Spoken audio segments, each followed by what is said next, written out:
જીસીઆરઆઈ મોં અને ગળાના કેન્સરના દર્દીઓ માટે દેશનું આશાનું સોનેરી કિરણ. હું ડૉક્ટર શશાંક પંડ્યા, નિયામક the Gujarat cancer and research institute Ahmedabad ખાતે ફરજ બજાવું છું.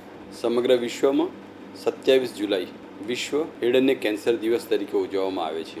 યુવાનોમાં પણ હેડ અને નેક કેન્સરનું પ્રમાણ વધી રહ્યું છે. મહિલાઓમાં પણ હવે હેડ અને નેક કેન્સરના કેસીસ જોવા મળે છે.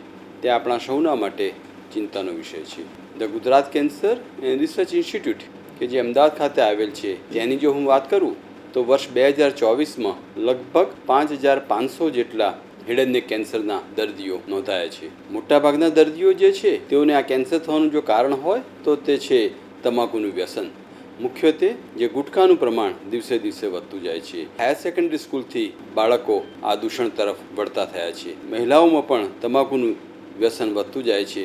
આપણે સૌએ સાથે રહીને સંકલ્પ કરવાનો છે કે આપણે કઈ રીતે આ કેન્સરથી બચી શકીએ અને આપણું ઘર તમાકુ મુક્ત થાય, આપણી સોસાયટી, આપણો મહોલ્લો કે આપણા ફ્લેટ, એપાર્ટમેન્ટ તમાકુ મુક્ત, આપણી ઓફિસ તમાકુ મુક્ત આપણે કરીએ તો જરૂર આ કેન્સરથી બચી શકીશું.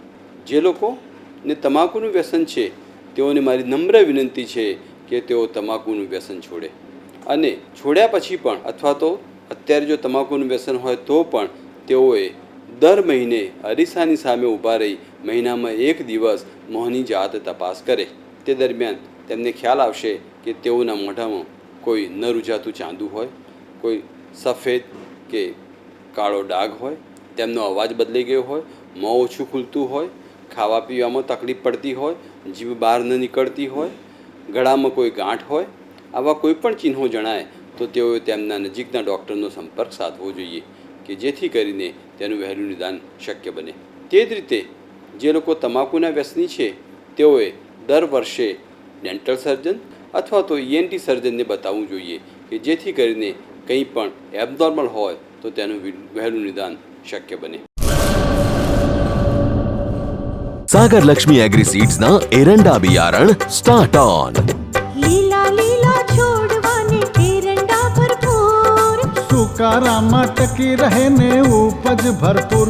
स्टार्ट ऑन एरंडा बियारण कॉस्मोस.